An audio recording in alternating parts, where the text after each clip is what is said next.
Me estaba dando cuenta en estos días, bueno, creo que ya lo sabemos todos en realidad, que se nos da mejor solucionar la vida de los demás que la nuestra. No sé si... ¿Verdad? No solamente soy yo quien lo piensa, ¿no? Y es que miramos la vida de otros y nos damos cuenta de, mira, sí que están fallando en esto, ¿no? Sí que todo se arreglaría si cambiaran aquello. Pero en nuestra vida nos cuesta un poco más darnos cuenta y actuar, ¿no? Está llegando el frío y se empiezan a ver por las calles ya, en Cherta no tanto, pero en Tortosa, esas personas que viven en la calle, ¿verdad? Los sin techo, los indigentes, vagabundos, ¿no? No tiene que ser fácil estar en esa situación, ¿verdad? El jueves volvíamos a casa, después de Acción de Gracias, y había un señor durmiendo en un cajero automático. Y piensas, yo, que me quejo de mi casa, ¿no? Que necesitas reformas, y este señor está, ¿cómo está, verdad? Sin embargo, es una sensación en la que a mí personalmente me dejan estos casos, ¿no? Porque en mi experiencia, que no digo que todos los casos sean igual, pero en mi experiencia, conociendo a gente de la calle, yo estuve en Madrid evangelizando todas las semanas a gente de la calle, en el barrio, famoso barrio de Chueca. Y claro, tú hablas con ellos y te explican su situación y que la culpa la tiene todo el mundo, ¿no? Las mujeres que les han abandonado son malas, ellas tienen la culpa. Los hijos que no les quieren, que no les han cuidado, ¿no? Ellos tienen la culpa. Sus hermanos, familiares, amigos que les han echado de sus casas, ellos tienen la culpa. Los asistentes sociales, ¿no? Que hacen su trabajo bien, ellos tienen la culpa. Todo el mundo tiene la culpa y ellos son las víctimas. Están en una situación desesperada, víctimas de las circunstancias, ¿no? Pero cuando les conoces un poco más, te das cuenta que esto es algo cíclico, ¿no? Yo estas personas, los que no hablo de todos, hablo de mis conocidos, cada cierto tiempo llegaba un rayo de luz a sus vidas. Un asistente social que les quería buscar un sitio donde vivir, algún buen samaritano que les recibía en sus casas para que vivieran ahí. Sin embargo, poco tiempo después todo se volvía a repetir. Esta gente era mala, esta gente les estaba intentando imponer cosas, les estaba juzgando, limitando, y finalmente esta gente era tan mala que les dejaba otra vez en la calle, ¿no? La realidad, la triste realidad de estas personas que yo conocí es que vivían adictos, alcohol, algunos, a otras sustancias, ¿no? que yo ni siquiera sé distinguir cuáles son. Y que eso les hacía convertirse en un tipo de persona problemática. Era a mí que yo estaba con ellos en la calle 2 o 3 horas, o 4, una vez a la semana,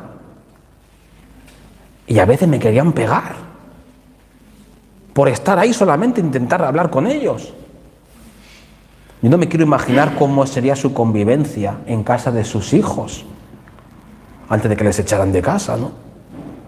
Es una situación difícil, pero si lo miras desde fuera, lo analizas, dices, es que su maldición no es algo en el aire flotante.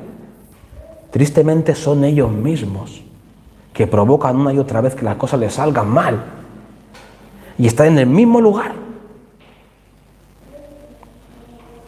Y no darse cuenta no les ayuda. Pero si giramos la vista, ¿no? Nosotros somos cristianos. Tenemos casas, gracias a Dios. Mejor o peor las tenemos, ¿no? Familia que nos quiere, que nos aguanta, que nos ayuda. Tenemos tantas cosas. Somos libres. Dios nos ha sacado a algunos de esas situaciones. De las drogas, de la calle, prostitución, homosexualidad, fornicación, amargura, envidia, de cada uno de donde la haya sacado, ¿no? Somos libres. Y sin embargo, creo que si echamos la vista en una introspección, ¿no? Nuestra propia vida en nosotros, Parece que una maldición nos persigue y que siempre, aunque no estamos como estábamos, se repiten las mismas cosas en nuestra vida. Los mismos problemas o parecidos. Parece que cambian los lugares, cambian las ciudades, cambian las iglesias, los hermanos. Hay personas hasta que cambian las parejas, ¿no? Gente que yo conozco por ahí. Pero siempre hay personas en su vida que cumplen los mismos roles que han cumplido otras personas. Los roles que les limitan, que no les dejan ser felices, que no les dejan buscar de Dios, que no les dejan servir como quisieran servir a Dios. ¿Y qué pasa? ¿Nos persigue un fantasma? Muchas veces no es así. La maldición somos nosotros mismos. Nosotros mismos, que con cómo somos, con cómo nos comportamos, generamos lo mismo una y otra vez. Y esto es duro, pero es una realidad. ¿A quién no le han criticado en la iglesia? Y le han hecho daño por criticarle. A mí sí. Me han destruido por criticarme en la iglesia. Y dices, pero esto es pecado, ¿verdad? La murmuración es pecado. Sí, la dureza de corazón es pecado. Y tanto que sí. ¿Cuántos padres tenemos hijos? Y estos hijos nos desobedecen. Estos hijos no cumplen eso de honrarás a tu padre y a tu madre, ¿no? Y dices, pero eso es pecado. Es pecado. De hecho, es un mandamiento con promesa, ¿no? Honra a tu padre y a tu madre y serán largos tus días sobre la tierra. Fijaos si es serio. ¿Cuántas veces una esposa no se somete a ti y dices, pero si deberías, según la Biblia? Estás fallando, no me estás respetando como cabeza. ¿Cuántas veces una esposa dice, es que mi marido no me ama como debiera, como Cristo amó a la iglesia, ¿no? ¿Cuántas veces estamos en situaciones y decimos, ¿por qué mis hermanos no se dan cuenta? ¿Por qué mis hermanos son indiferentes a mí? ¿Por qué pecan contra mí con esta actitud? Si miramos, siempre hay pecados que otros, amigos, hermanos espirituales, familia, están cometiendo contra nosotros. Cada uno tendrá sus culpas, claro, pero la realidad es que muchas veces deberíamos mirarnos más a nosotros mismos. No para justificar a los demás, sino para asumir la propia responsabilidad en las cosas. Vamos a ver la historia de un hombre en la Biblia hoy, un hombre de Dios, un patriarca, que estuvo mucho tiempo precisamente evadiendo sus culpas, mirando hacia otro lado, ¿no? Vamos a Génesis 38, en las Biblias. Y este hombre es Judá, el patriarca, ¿no? El descendiente de Jacob, ¿verdad? No era el primogénito, biológicamente hablando, pero sí legalmente, ¿no? Sus hermanos perdieron el derecho a la primogenitura por pecados que cometieron, ¿no? Y él fue en quien recayó esto, ser el descendiente de la promesa, ¿no? El heredero, y a través de él tenía que venir la línea de sangre del Mesías, ¿no? Como así fue. Judá, la tribu de Judá, cuando los reinos se dividen, es la que permanece fiel a Dios, ¿no? En Jerusalén. Y de ahí sale el pueblo judío. Fijaos qué trascendencia tiene Judá, ¿no? Y en este capítulo 38 se nos hace un paréntesis en todo lo que está narrando aquí el Génesis y se nos habla específicamente de él y de su vida. ¿Sabéis que yo soy muy amante de los bosquejos, el orden, ¿no? en la predicación, que quede muy marcado? Permitidme hoy que no voy a seguir el hilo de la narración tal cual, sino que vamos a estar saltando en la narración, ¿vale? ¿A fin de qué? De poder identificarnos mejor con Judá, nosotros mismos, ¿no? Vamos a empezar leyendo el versículo 24 y 25 de este capítulo para que ver a primera vista lo que sucedió. Fijaos. Y sucedió como a los 3 meses que se le dio aviso a Judá diciendo: Tamar tu nuera se ha prostituido, y aquí ha quedado encinta por su prostitución. Y Judá dijo: sacadla y que sea quemada. Pero mientras era sacada, envió a decir a su suegro: del varón a quien pertenece estas cosas estoy embarazada. Y dijo: reconoced, ¿de quién es este sello, el cordón y la vara? Hasta aquí vamos a leer de momento. Que aunque en esta época todavía no estaban escritas las leyes de Moisés, Moisés no era ni un proyecto, ni su madre Jocabed tampoco, aún no existían, faltaban muchos siglos hasta que ellos aparecieran en escena, ¿no? Sin embargo, vemos que la familia de Jacob, esa raíz del pueblo de Dios, ¿no?, que ya empezaba, se regía en muchos casos por lo que después sería recogido como leyes mosaicas, ¿no? Por ejemplo, la fornicación era un pecado, ¿verdad? Y ya se estaba viendo, estaban culpando a esta mujer de fornicar. Ella ahora mismo no estaba casada, estaba viuda, y su prometido, pues no estaba con ella, no se habían casado todavía. Entonces, ella había aparecido embarazada ya de 3 meses. Ella había pecado. Y no podía poner ninguna excusa ni disimularlo, era algo evidente, ¿no? No era del Espíritu Santo. Ella había pecado. La acusan de caer en prostitución y quedarse embarazada de eso. Sea como fuere, el hecho es que su vientre estaba ya grande, de 3 meses, ¿no? Después la historia nos revela que estaba embarazada de gemelos, además, o sea que aún tendría más vientre, pero normal, si eran gemelos. Ella había pecado. Judá, en este caso, era aparentemente el ofendido. Él y su hijo Sela, su hijo pequeño, que estaba prometido con Tamar. Judá tenía doble derecho a juzgarla.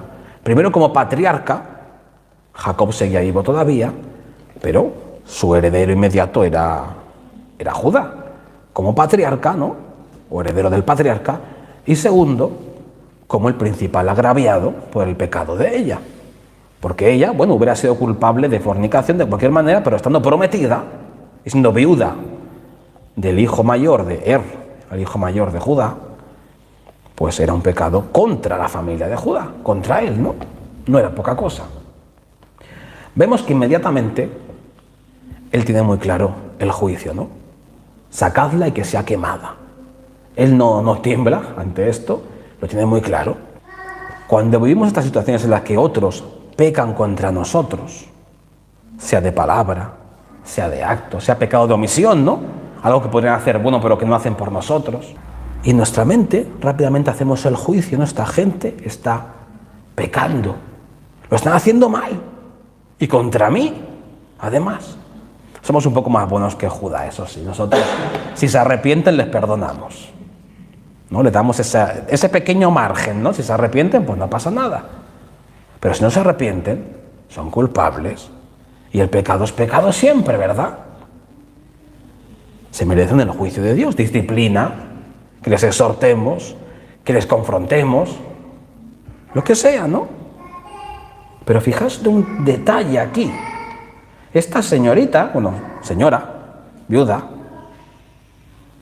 además de todo hemos leído que tiene la desfachatez, la poca vergüenza, después de haber sido sorprendida así, defenderse. Y saca unos objetos por ahí y dice: mira, ¿de quiénes son estos objetos? Es el padre del niño. Y la realidad es que la gente que nos ofende, que peca contra nosotros, que nos falla, que nos daña, que nos destruye, también sale con excusas de por qué lo están haciendo, ¿verdad? Se justifican. Tamar había pecado, ¿no? ¿Qué importaba de quién fuera esos objetos? ¿O sí que importaba? Vamos a ver que en realidad sí que tenía importancia quién era el dueño de esos objetos. Y es que a veces esas excusas que la gente pone de sí, yo te he fallado, pero porque tú hiciste esto. O sí, yo, es cierto, actué mal contra ti, te he faltado, pero debido a que tú me lo has puesto difícil por esto otro. Esas excusas que nos ponen, esas justificaciones, los que nos dañan, a veces sí importan. A veces sí pueden marcar la diferencia y a veces sí deberíamos escucharlas. Vamos a ir atrás en el tiempo. Vamos a profundizar un poco más en el pecado de esta señora, de Tamar. ¿Qué es lo que ella había hecho? Vamos a leer desde el 12 ahora hasta el 23. Dice: pasaron muchos días y murió Súa, mujer de Judá. Terminado el luto, Judá subió con su asociado Hira, el adulamita, a Timná, donde estaban los trasquiladores de sus ovejas. Y fue dado aviso a Tamar diciendo: mira, tu suegro sube a Timná a trasquilar sus ovejas. Viendo ella que Sela había crecido y no había sido dada a él por mujer, se quitó las ropas de su viudez, se cubrió con un velo y disfrazada, se sentó en la puerta de Nayim, que está junto al camino de Timná. Cuando Judá la vio, la tuvo por ramera, pues ella tenía cubierto su rostro, y se desvió del camino hacia ella, y le dijo: deja que me llegue a ti, pues no sabía que era su nuera. Y dijo: ¿qué me darás por llegarte a mí? Y él dijo: yo mismo te enviaré un cabrito del rebaño. Y ella dijo: ¿me das alguna prenda hasta que lo envíes? Él dijo: ¿cuál prenda te he de dar? Y ella respondió: tu sello, tu cordón y la vara que tienes en tu mano. Y él se los dio y se llegó a ella, y ella concibió de él. Tamar se levantó, se fue, se quitó el velo y vistió las ropas de su viudez. Y envió Judá el cabrito de las cabras por medio de su amigo el adulamita para tomar la prenda de mano de la mujer, pero éste no la halló. Y preguntó a hombres del lugar: ¿dónde está la prostituta de Nayim, que estaba junto al camino? Y ellos le dijeron: ninguna prostituta ha estado por aquí. Y vuelto a Judá, le dijo: no la he encontrado. Además, unos varones del lugar dijeron: ninguna prostituta ha estado por aquí.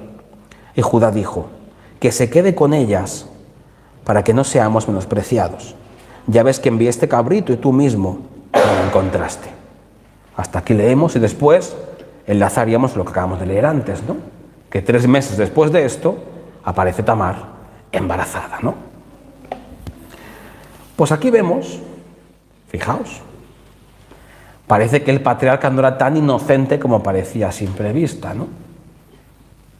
Y es que, fijaos si era importante de quién era esa vara, ese cordón y ese sello, que eran de él, eran de Judá, ¿no?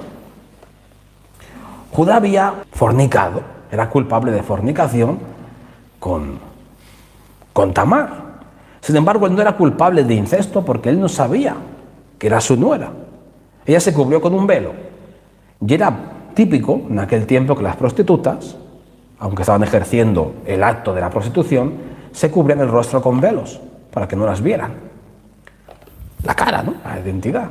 Entonces, él la tomó por prostituta y al mismo tiempo eso sirvió para no reconocerla. Judá tenía parte de culpa en esto. De hecho, él era el padre de las criaturas que estaban en el vientre de Tamar. Sin embargo, vemos que era una época de debilidad, un mal momento para Judá. Se había quedado viudo en aquel tiempo, acababa de salir del luto, ¿no? Y bueno, vaya manera de salir del luto, ¿no? Pero lo cierto es que estaba en un momento, en cuanto a su incontinencia sexual, de debilidad. No tenía esposa, estaba solo, ¿no? Además estaba en un lugar, en un marco, ¿no? En un entorno que no era favorable. No era su pueblo, no era su familia, temerosos de su Dios, eran otros, ¿no? Estaba trasquilando a sus ovejas. Esto no era como llevarlas a una granja, en aquel tiempo esto era como una cosecha, ¿no? Y se celebraban estas cosas, era una fiesta, una festividad. Vemos que él era culpable, sí. De hecho, él no quería que esto se supiera. Fijaos en el versículo 23, cuando no la encuentran, el que dice, bueno, pues dejar estar este asunto, que se quede con esas prendas. No vaya a ser que seamos menospreciados, dice mi versión, ¿no? Él no quería remover el asunto, seguir investigando, no fuera a ser que finalmente se supiera el asunto y quedara en evidencia su pecado, su fornicación. Todos los pecados son pecados, pero vamos a comparar pecados, ¿no? Fijaos lo que hizo Tamar. Ella, consciente de qué momento estaba viviendo Judá, aprovechó su debilidad y aprovechó esa fiesta. ¿Para qué? Para disfrazarse, hacerse pasar por prostituta, seducirle, pedirle como prenda precisamente los objetos distintivos, ese sello, esa vara, ese cordón. Eso no era que se compraba en el supermercado, eso era distintivo del patriarca, le identificaba a él, eran objetos valiosos, caros, no se podían reemplazar fácilmente, eran de Judá y no había otro igual, ¿no? Le pidió a conciencia esos objetos, le tendió una trampa, en realidad ella, ¿no? Después se marchó a su casa, se volvió a esconder, esperando pues a que el asunto saliera por algún lado, ¿no? Lo que Judá hizo fue un pecado, fornicación, sí, pero fue fruto de su debilidad y del momento, como quien dice, pues cayó en eso, ¿no? Un desliz. No es que le reste importancia, fue grave, pero lo que ella hizo fue algo hecho a conciencia. Ella sí cometió incesto a conciencia, sabía que era su suegro. No solo lo hizo ella, sino que le hizo caer a él en eso. Y no por un desliz, es que estuviera enamorada del suegro toda la vida. No, lo hizo a conciencia para conseguir quedarse embarazada de él. Realmente, a simple vista, ¿qué pecado fue más grave? Yo pienso que el de ella, porque fue premeditado, intencionado y con alevosía, ¿no? El de él estuvo mal, pero no fue algo de lo que él se avergonzaba incluso después, ¿no? A veces analizamos las cosas que nos pasan en nuestra vida y pensamos, sí, yo he fallado en algunas cosas, no he sido perfecto, sin embargo, lo que me han hecho es exagerado, es demasiado comparado con lo poco que yo hice, ¿no? Y eso nos lleva a pensar que yo soy el inocente y él es el culpable. Porque su pecado ha sido peor que el mío. Porque yo lo hice por un arrebato, pero es que esta persona lo ha hecho a conciencia. Ha ido a por mí, ha ido a destruirme. Y no se ha arrepentido, ¿no? Tamar no se arrepintió. Ella estaba ahí, calladita, con los objetos guardados, esperando a que llegara el día en que la descubrieran, ¿no? Para sacarlo a la luz. Además, lo que hizo Tamar implicaba no solamente un pecado entre ellos, sino la destrucción de la reputación de Judá. Eso quedó a la vista de todos. Se hizo público, ella sabía que eso sería público, por eso tenía guardados esos objetos. Sin embargo, vemos que la actitud de Judá es muy diferente a la que solemos tomar nosotros. Judá dice, vamos un momento al versículo 26, dice, y Judá los reconoció, estos objetos, y dijo, Tamar ha sido justificada antes que yo. Otras personas dicen, más justa es ella que yo, porque no le di a mi hijo Sela, pero nunca más la conoció.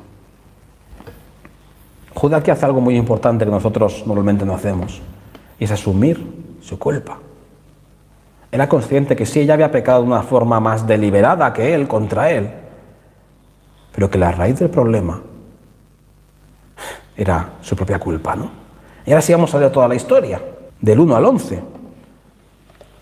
Fijaos lo que había pasado, ¿no? Dice, había ya acontecido en este tiempo que, separándose Judá de sus hermanos, se relacionó con una dulamita cuyo nombre era Gira. Y Judá vio allí a la hija de un hombre cananeo cuyo nombre era Súa, y la tomó, y se llegó a ella, y concibió y parió un hijo, y él llamó su nombre Y concibió otra vez, y parió un hijo, y llamó su nombre Onán. Y volvió de nuevo a parir un hijo, y llamó su nombre Sela. Y él estaba en Quezib cuando lo dio a luz. Y tomó Judá una mujer para su primogénito, cuyo nombre era Tamar. Pero el primogénito de Judá, era perverso ante Adonai, y Adonai hizo que muriera. Y Judá dijo a Onán, llégate a la mujer de tu hermano, despósate con ella, y levanta descendencia a tu hermano. Pero Onán, sabiendo que la descendencia no sería suya, sucedía que cuando se llegaba a la mujer de su hermano, eyaculaba en tierra para no dar descendencia a su hermano. Y lo que hacía pareció mal a Elohim, y también a él lo hizo morir. Dijo entonces Judá a su nuera Tamar, vive como viuda en casa de tu padre, hasta que crezca mi hijo Sela, pues temía que muriera también él, como sus hermanos. Así que Tamar fue y permaneció en casa de su padre. Y después es lo que ya hemos leído. Fijaos en toda la historia. Judá se casó y tuvo 3 hijos, ¿no? El primero era el segundo era Onán y el último era Sela, el pequeño. Él casó a Tamar con su hijo mayor, con el primogénito, con Pero no era agradable a los ojos de Dios. No es que Dios le tuviera una manía especial a él. Esto implica que seguramente su forma de vivir iba contra el carácter santo de Dios. No se lo especifica del texto, pero seguramente iba contra Dios, ¿no? Y murió, Dios lo mató, como juicio, como una disciplina, lo mató. Volvemos a lo mismo de antes. Leyes que aún no habían sido escritas, vemos que ya las practicaban, ¿no? La ley del levirato no estaba escrita en Deuteronomio, en Levítico, sin embargo ellos ya la estaban practicando. Judá, cuando muere le pide a su hijo Onán que se case con Tamar y que levante descendencia para su hermano, ¿no? El levirato implica que alguien, si su hermano moría y no dejaba descendencia, se casaba con la viuda, engendraba un hijo y ese hijo que nacía llevaba el nombre, el apellido, dijéramoslo así, del hermano, para perpetuar su linaje, para que no muriera ahí su linaje del hermano, ¿no? Onán accedió, pero fijaos con qué actitud.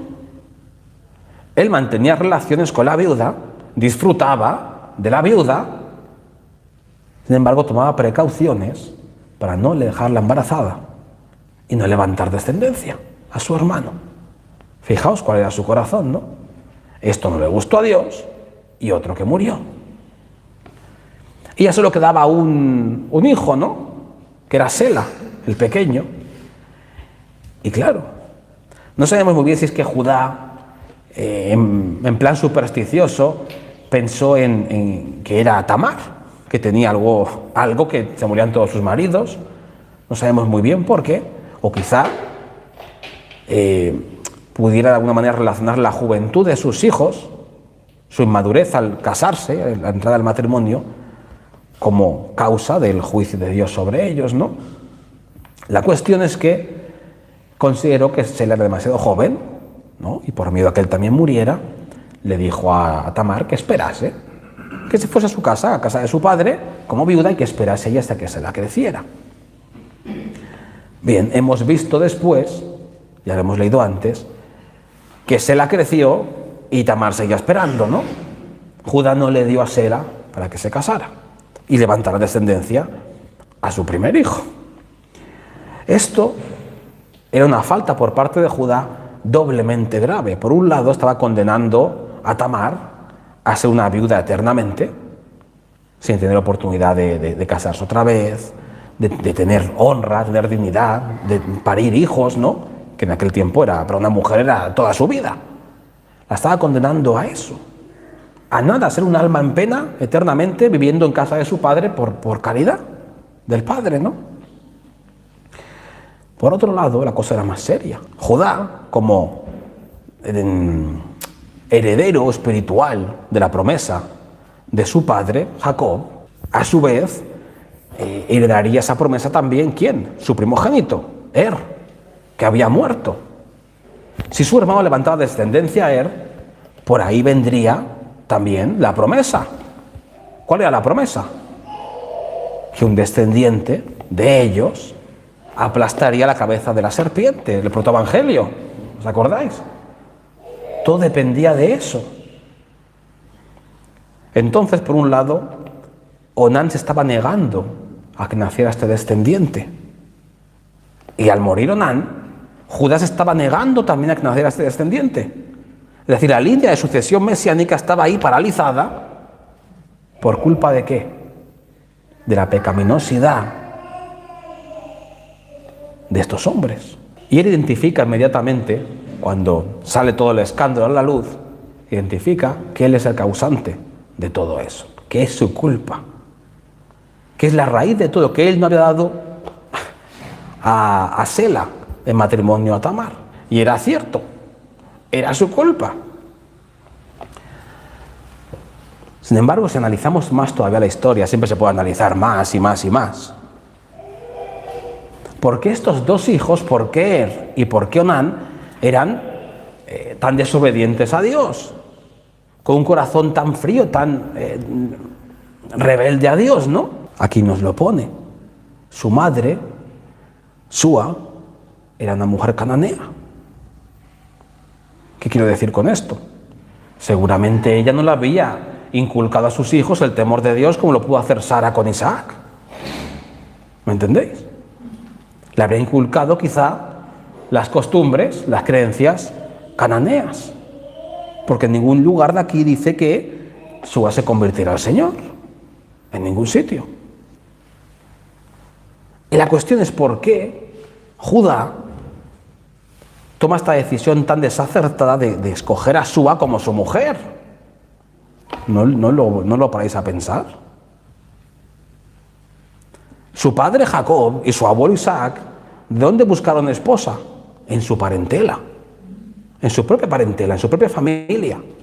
Gente de su estirpe, gente con sus creencias, con sus costumbres, con su fe, ¿no? Pero Judá no lo hizo. Nos dice los primeros versículos del capítulo 38, fijaos que él estaba relacionando, estaba teniendo amistad con un adulamita, Gira, ¿no? Ajeno a su familia también, ajeno al pueblo de Dios, que era su familia en aquel tiempo. Y fue estando con él que conoció a esta Súa, ¿verdad? Fijaos cómo a veces, cuando no estamos con quien debemos estar, cuando estamos en malas compañías, con malas influencias, ¿no? Tomamos decisiones totalmente equivocadas.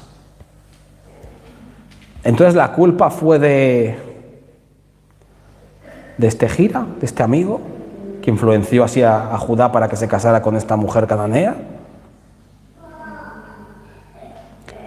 Dice el versículo 1 del capítulo 38, había ya acontecido en este tiempo que, separándose Judá de sus hermanos,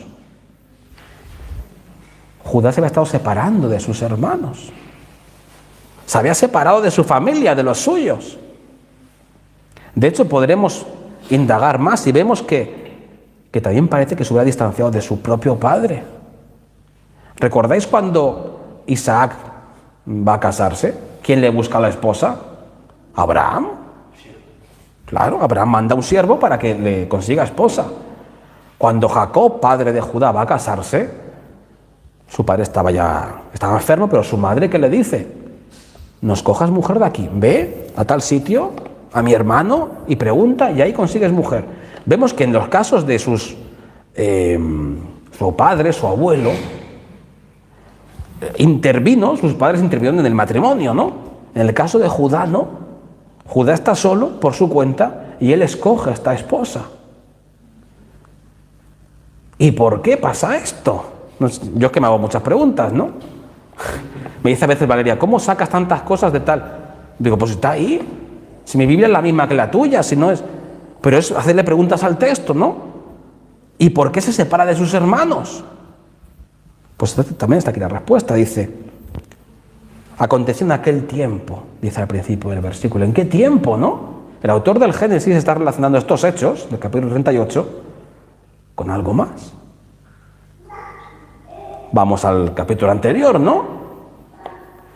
En los manuscritos originales no está dividido por capítulos, nada, todo está junto, ¿no? ¿Qué estaba pasando? ¿Qué había pasado en ese tiempo, hacía tan poco tiempo, ¿no? En ese periodo. Pues precisamente Judá y otros de sus hermanos acaban de vender a José como esclavo en Egipto. Y le habían dicho a su padre que no, que estaba muerto, ¿no? Habían cometido un pecado muy grave contra su propia familia. Y dices, bueno, pues con José fuera de escena ya está, ¿no? Si era el que causaba problemas entre sus padres, entre el padre, entre los hermanos. Con él, muerto el perro, se acabó la rabia, ¿no? El pecado tiene un precio alto, ¿no? A veces es la culpabilidad, la falta de paz, el cargo de conciencia. Todo eso posiblemente llevó a Judá ¿a qué? A separarse de sus hermanos. Lo que tuvo que haber sido una piña, ¿no? Una familia unida en el Señor, con la promesa del Señor, se dividió. Y Judá cayó ¿en qué? En malas compañías, en elegir una esposa equivocada, en tener los hijos equivocados, con la educación equivocada. ¿Y en qué acabó todo esto, no? Sufrimiento. Perder a 2 hijos no es poco sufrimiento. Perder a una esposa no es poco sufrimiento. Vergüenza sobre su propio nombre. Sus pecados expuestos a la luz de todos. Deshonrado. Hubo un precio alto, ¿no? Si venimos a nuestra vida, insisto en lo mismo, ¿no? Tantas veces vivimos cosas que nos pasan, problemas, juicio de otros, críticas. Y solemos culpar a los demás por lo que hacen, ¿no? Y no nos damos cuenta a veces de que son nuestros propios actos, consecuencias de nuestros pecados, muchas veces pasados y no confesados, porque Judá después sí pide perdón con sus hermanos cuando van a Egipto y ya José está allí reinando, ¿no? Pero eso todavía no había pasado. El pecado de José seguía, ¿qué? Escondido, oculto, ¿no? Y durante un tiempo parecía que todo estaba bien para Judá, ¿no? Se apartó de sus hermanos, no le gustaría verles las caras, ¿no? Que no le recordaban lo que habían hecho. Se casó con una mujer, todo iba bien. 3 hijos, todo iba bien, ¿no? Ovejas, rebaños, todo iba bien. A veces cuando pecamos, cuando hacemos las cosas mal, parece que todo va bien durante un tiempo. Parece que no pasa nada, ¿no? Que el pecado sigue ¿dónde? Escondido. En Egipto, ¿no? Como esclavo. Oculto. Y no nos gusta ni ver a la gente que nos recuerda eso, ¿no? Los que pueden hablar, mejor lejos. Pero tarde o temprano, el pecado se toma un precio en nuestras vidas. A veces el más alto, ¿no? Podemos seguir culpando a otros de nuestras situaciones, de nuestros problemas, de nuestras miserias. Pero si no asumimos nuestras propias culpas, las enfrentamos y las corregimos, podemos llegar al punto de que Dios nos lleva donde llevó a Judá para que él hiciera esto, para que él se arrepintiera, ¿no? Y asumiera su responsabilidad. Al punto de que destruir nuestra vida, exponernos delante de todos, a fin de que ya no tengamos excusa, como le pasó a él, y tengamos que decir, es mi culpa. ¿He sido yo? Sí. Vemos las bendiciones de forma equivocada, ¿no? Pensamos que una bendición es un coche, un dinero, una casa, ¿no? Cosas buenas. Pero los problemas no los vemos como bendición. En cambio, muchas veces los problemas, si nos llevan a Dios, sí son una bendición. Y es verdad. Todo lo que nos sirva para acercarnos a Dios es una bendición. Pero, siempre hay un pero, ¿no? ¿Sabéis qué? ¿Se podría evitar? ¿Podría ser de otra manera?